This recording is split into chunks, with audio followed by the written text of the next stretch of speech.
Hi, this is the TCL 40EC and I'll show you the face unlock test on this device.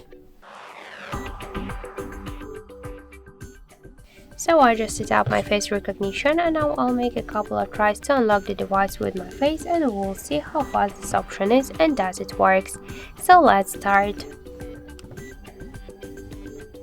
1, 2, 3, 4, 5. So as you can see, the face unlock option works here fast and correct, and we just unlocked the device successfully without any problems. So you can try this unlock method, but don't forget that the face unlock is less secure than the passcode or PIN code unlock methods. So that's it, thank you for watching, and if you find this video helpful, leave thumbs up and subscribe our channel.